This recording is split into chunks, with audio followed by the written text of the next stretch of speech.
Hello, আসসালামু আলাইকুম everyone. আবারও অনেক দিন পর চলে আসছি নতুন একটি ব্লগ নিয়ে। আজকে আমি এবং আমার হাজব্যান্ড চলে যাচ্ছি বাজারে। বাজারে যাব, কিছু কেনাকাটার দরকার। সো ফার্স্টে আমি নারিকেল খুঁজছিলাম, দেন একটা দোকানে নারিকেল পেলাম, যেহেতু পিঠা বানাবো। নারিকেল নিয়ে ফ্রুটস কিনলাম, কিছু ফ্রুটস দরকার ছিল।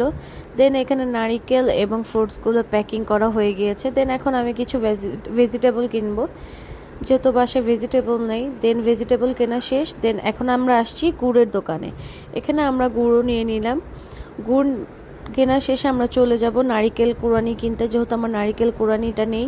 সো এখানে আমরা নারিকেল কুড়ানিও নিয়ে নিলাম। দেন আবার আসলাম, যেহেতু ভাপা পিঠা বানাবো। এখানে ভাপা পিঠার জন্য আমি 3টা ছোট ছোট বাটি নিয়েছি। তারপর আমরা বাজার শেষে আবার চলে আসছি আপন মার্টে। দেন যেহেতু বাজারে গাড়ি নিয়ে যাওয়া যায় না, আমরা একটা সাইডে রেখে দেন বাজার শেষ করে আবার চলে আসছি আমরা আপন ফ্যামিলি মার্টে। এখানে আপন ফ্যামিলি মার্ট থেকে আমি পাটিসাপটা পিঠা বানানোর জন্য এখানে একটা নন স্টিকের ফ্রাই প্যান নিব। দেন আরও অনেক কিছু দরকার ছিল, সব কিছু ক্লিপ আমি নিতে পারি নাই। দেন এখানে আমাদের কেনাকাটি শেষ। এখন আমরা চলে যাব বাসায়, যেহেতু পিঠা বানাবো। সো তাড়াতাড়ি বাসার উদ্দেশ্যে চলে যাচ্ছি। সো আমার আজকের ব্লগ এতটুকুই। আল্লাহ হাফেজ।